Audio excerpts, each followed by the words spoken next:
Olá, querido amigo, querida amiga. Mais uma vez aqui estamos para tratar de temas do novo Código de Processo Civil.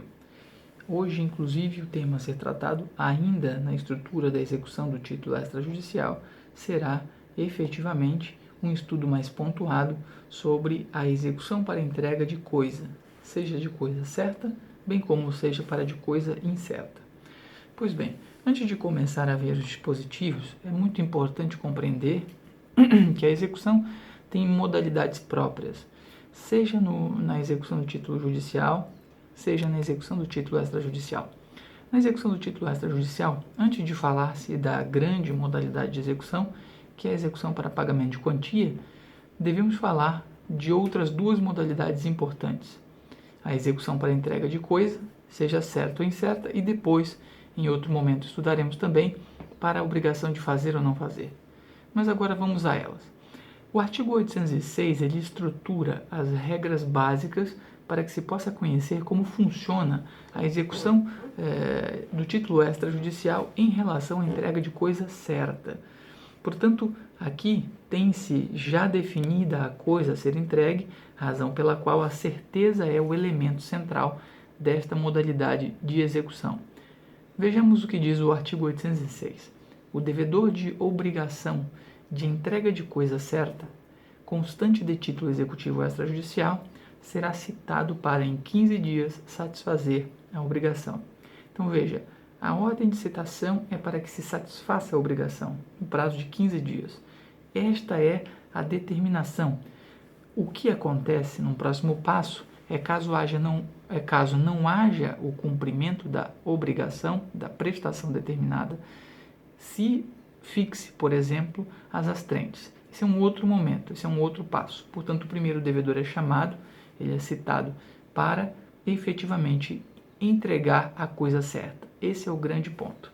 O segundo elemento está no parágrafo 1º, que vai nos informar e nos demonstrar a possibilidade de fixar-se aqui as chamadas astrentes, as multas por dia de inadimplemento, que tem como finalidade buscar fazer-se cumprir a determinação contratual e judicial. Vejamos o parágrafo 1º, por favor. Ao despachar a inicial, portanto, o primeiro elemento recebe a petição inicial executiva, o juiz observa os seus elementos, cita o executado para que ele cumpra, portanto, a entrega da coisa certa, e em não cumprindo, então, veja, ele então despacha a inicial e o juiz, a partir desse momento, ele pode fixar uma multa por dia de atraso no cumprimento da obrigação. Aqui estão, portanto, as astrentes, ficando o respectivo valor dessas astrentes sujeito à alteração, tanto para majorar, caso haja necessidade, bem como reduzir ou minorar, caso ela se torne excessiva. Então, aqui a estrutura é exatamente essa. Portanto, as astrentes permanecem plenamente vigentes e estruturadas no novo código e podem e vão ser implementadas quando necessário. Veja-se, também se autoriza a sua revisão sem qualquer dificuldade. Além disso, há um outro elemento ainda importante, que vem a ser a estrutura do mandado de imissão na posse ou de busca e apreensão. E isso é importante, porque a coisa a ser entregue, ela pode ser tanto um bem imóvel, como pode ser também um bem móvel. Portanto, uma coisa. Agora veja o que diz o parágrafo 2º, ele trabalha exatamente esse elemento. Do mandado de citação constará a ordem para imissão na posse ou busca e apreensão, conforme se tratar de bem imóvel ou móvel. Para um pouquinho aqui. Então a estrutura é, feita a citação para a entrega da coisa certa, eu tenho uma imissão na posse, caso eu esteja buscando um bem imóvel. E eu tenho uma ordem de busca e apreensão, caso eu esteja buscando um bem móvel. Essa é a estrutura e a ordem das coisas, cujo cumprimento se dará de imediato, se o executado não satisfizer a obrigação no prazo que lhe foi designado. E esse é o ponto central para que se compreenda que o objetivo é sempre e tão somente a efetividade da execução. E não é à toa que o próprio STJ já vinha delimitando essa separação para que ficasse muito claro, né? Veja o que nós podemos observar do julgamento de um agravo cujo número é o 768.602, São Paulo. Olha só que interessante no STJ. Deve o juiz expedir mandado de imissão na posse, caso haja coisa imóvel, ou de busca e apreensão, caso haja coisa móvel, se a coisa não for entregue ou depositada pelo executado. É exatamente isso que a quarta turma já definiu desde 2006, sob relatoria do ministro Jorge Scartesi. Então aqui temos essa estrutura toda pronta. Pois bem, vamos a um próximo passo agora. Mas caso o executado resolva entregar a coisa, como funciona? Ele pode ser citado e no prazo de entrega da coisa, ele pode entregar a coisa certa, sem dificuldade. Vejamos então o artigo 807 do novo Código, que prevê exatamente essas situações. Olha que interessante. Se o executado entregar a coisa, será lavrado o termo respectivo e considerada satisfeita a obrigação. Para aqui. Então aqui a ideia é muito simples. Entregou, lavra-se a certidão, lavra-se o termo de respectiva entrega da coisa e a obrigação está cumprida.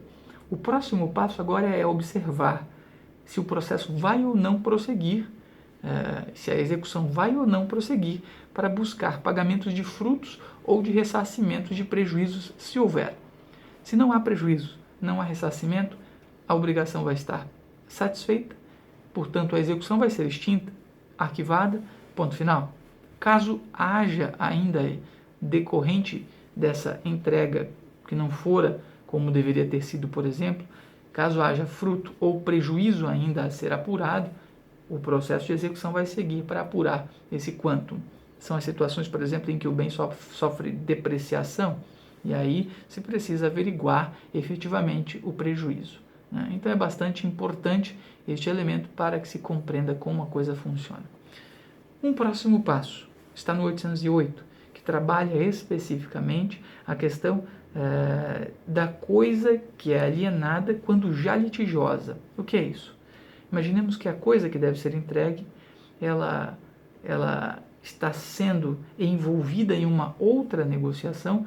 Portanto, veja, a coisa que está sendo alienada, ou quando já efetivamente envolvida, faz parte de uma estrutura de litígio. Então, aqui eu estou querendo busque aprender um bem que já está envolvido em outro processo, por exemplo. E aqui vai se ter, portanto, aquilo que nós chamamos de alienação da coisa litigiosa aqui dentro. E deve-se cuidar muito, porque isso pode acontecer na execução de entrega de coisa. Vejamos o artigo 808.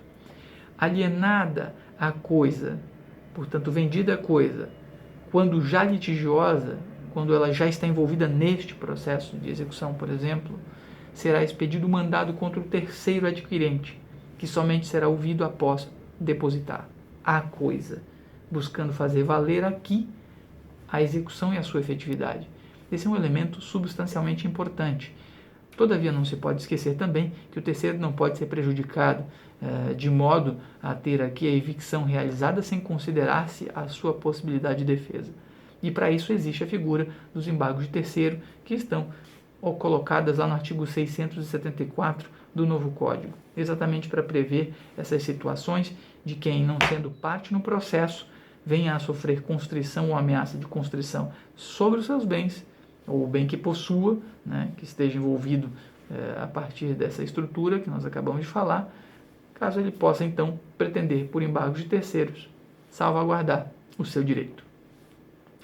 Um outro elemento também bastante importante, que nós vamos colher a partir do artigo 809, vem a ser a situação do exequente que tem direito a receber as perdas e danos e o valor da coisa. São coisas diferentes, As perdas e danos como elemento de uma situação própria e o valor da coisa como elemento de outra situação referente à entrega da coisa. Então veja, o exequente ele tem o direito de receber, além das perdas e danos, que foi aquilo que efetivamente perdeu, por exemplo, o valor da coisa. Quando? Agora veja as situações em que o sujeito pode buscar estas duas situações próprias. Ele pode buscar perdas e danos, valor da coisa. Quando? Quando essa se deteriorar, portanto, quando houver aqui a depreciação do bem. Situação número 1. Situação número 2, não lhe for entregue a coisa. Situação número 3, não for encontrada a coisa. Situação número 4, não for reclamada do poder de terceiro adquirente. Então, nessas situações, o exequente não pode receber o prejuízo de efetivamente não receber a coisa ou receber a coisa amplamente deteriorada. Então, veja que o ponto central é esta compreensão. Deterioração, não entrega da coisa, não for encontrada a coisa, portanto não vai ser entregue porque não foi encontrada, e também quando não for reclamada do poder de terceiros. Nessas situações, temos a figura das perdas e danos e o valor da coisa como elemento substancial para ressarcir ao exequente. Não é à toa que o parágrafo 1º nos diz que, não constando do título o valor da coisa e sendo impossível a sua avaliação, o exequente apresentará uma estimativa desse valor, sujeitando-se ao arbitramento judicial, e é por isso que serão apurados esses valores em liquidação.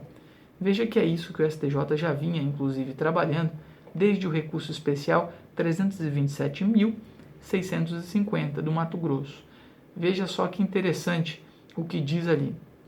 Efetivamente, a liquidação prévia da obrigação constitui condição necessária para a execução pelo valor da coisa e dos prejuízos. Portanto, dois elementos diferentes. Uma coisa, o valor da coisa, outra coisa, as perdas e danos. E, efetivamente, vão estar trabalhadas. O ministro Salvio de Figueiredo Teixeira, em 2013, já dizia isso. Muito bem. Um outro aspecto importante é a situação das benfeitorias indenizáveis. Elas podem ser feitas, ou pelo executado, que está com a coisa, por exemplo, ou pelo terceiro, que também está com a coisa, que agora deve ser entregue nessa execução. Então veja o que diz o artigo 810. Havendo benfeitorias indenizáveis feitas na coisa pelo executado ou por terceiros, de cujo poder ela houver sido tirada, a liquidação prévia é obrigatória. Então, para que eu apure efetivamente essas benfeitorias indenizáveis, eu preciso, antes de saber o quanto é ver o que foi benfeitoria, e ponto 2, então, liquidar previamente, de forma obrigatória, o quanto essas benfeitorias efetivamente valem. Tanto é assim que o ministro Barros Monteiro, já lá em 2003, no STJ, em um agravo regimental, no agravo 405.987, afirmava o seguinte: a liquidação prévia, a que faz referência à época, o artigo 628 do CPC, pressupõe o reconhecimento no título executivo das benfeitorias a serem indenizadas. Isto é super importante para que se tenha presente esse elemento, porque, havendo saldo em favor do executado ou do terceiro, pelas benfeitorias que foram feitas, o exequente deposita o valor efetivo, Portanto, o exequente depositará o que requer a entrega da coisa. Esse é um ponto importante que está no parágrafo único do artigo 810. E caso haja saldo em favor do exequente, já não mais do executado ou terceiro, o exequente, portanto, poderá cobrá-lo dos mesmos autos. Então, se o executado ou terceiro tem saldo, estes recebem por depósito do próprio exequente. Caso o exequente é quem tenha um saldo em decorrência das benfeitorias que ainda assim não supriram aquilo que devia o executado, então o exequente cobra nos mesmos autos do processo executivo, sem maior dificuldade. Assim encerra-se a entrega da coisa certa. Agora vejamos a entrega da coisa incerta, que é bastante rápida, são poucos dispositivos. Ela está prevista a partir do artigo 811, que diz o seguinte: quando a execução recair sobre coisa determinada pelo gênero e pela quantidade, estes são os elementos para compreender como funciona a execução para a entrega de coisa incerta. O executado ele é então, ou será então, citado para entregá-la individualizada se couber a escolha, se lhe couber a escolha. Então veja, a primeira situação é que, em regra, caso não haja determinação diversa no contrato, por meio de um negócio jurídico processual, por vezes, nós temos o que aqui? Temos a escolha vinculada à pessoa do executado. Ele é o primeiro a escolher, caso não haja determinação contratual, como vai individualizá-la. Todavia, deve individualizar a coisa. Ele escolhe, efetivamente, a partir do gênero e quantidade. No parágrafo único vem um outro elemento. Então, caso o devedor não faça a escolha, caso o contrato lhe permitisse fazer a escolha, não houvesse uma outra estruturação entre as partes, e se a escolha pode caber efetivamente ao exequente. Mas como? Se a escolha couber ao exequente, ele deve, na petição inicial, já trazer estes elementos, indicando o que pretende receber como coisa efetivamente incerta, mas que será definida como certa. É isso que diz o parágrafo único do 811. 2 pontos para encerrar.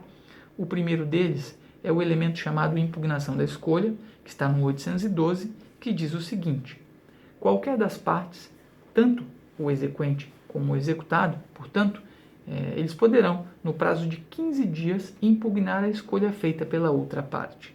Veja, então, não gostei da coisa que está sendo entregue, da coisa que me está sendo entregue, portanto, impugno.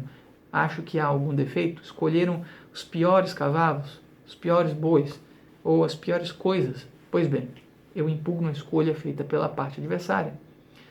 E o juiz, então, é que vai decidir de plano ou, se necessário, ouvindo o perito, que ele efetivamente nomeia, vai decidir como a escolha deve se dar. Este é um outro elemento super importante. E para encerrar, aquela já conhecida aplicação subsidiária, né, que nós temos lá das previsões da execução de entrega de coisa certa para cá, para a execução da entrega de coisa incerta. É exatamente isso que diz o 813. Aplicar-se-ão a execução para a entrega de coisa incerta no que couber às disposições da seção 1 deste capítulo, que trabalham exatamente a entrega de coisa certa. E isso tão é verdade que aplicam-se, portanto, os artigos 806 a 810 do Código aqui, nessa nossa estrutura, que, inclusive, já vinham sendo autorizados pelo próprio STJ. Dou a título de exemplo o recurso especial 756.990 do Mato Grosso, de relatoria do ministro Humberto Gomes de Barros, de 2005, que dizia que é plenamente aplicável de forma subsidiária. Um grande abraço do professor Renan Tamay. Até breve.